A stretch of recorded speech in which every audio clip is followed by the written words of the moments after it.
Government tax क्यों लगाती है या टैक्सेशन में चेंजेस क्यों करती है?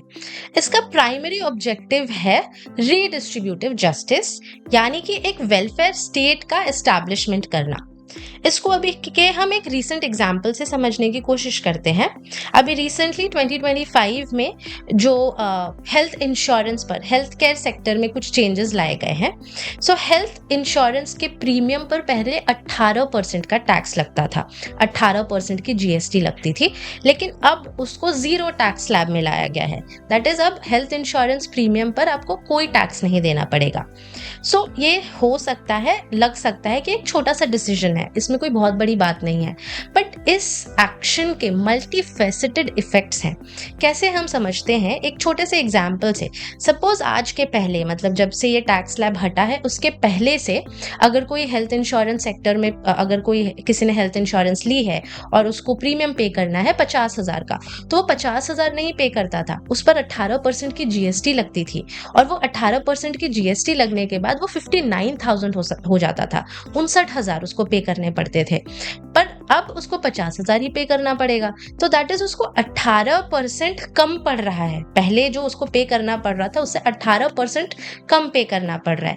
तो इसके बेनिफिट्स क्या हुए? हमारा जो इंश्योरेंस पेनिट्रेशन है वो ज्यादा डीप रूटेड होगा।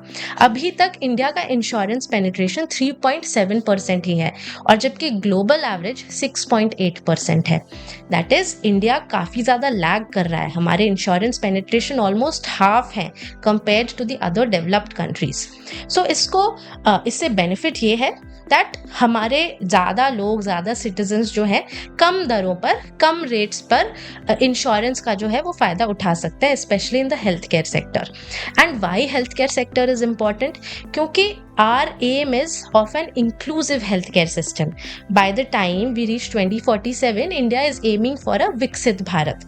तो विकास या डेवलपमेंट, अगर वहाँ के लोग स्वस्थ नहीं हुए, वहाँ के लोग अगर हेल्दी नहीं हुए, तो कैसे होगा?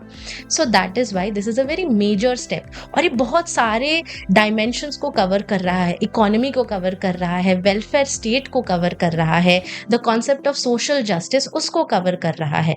So how this topic, how it is linked with so many different aspects. It's talking about justice, it's talking about redistributive justice, so it's linked with so many different papers of your UPSC exam.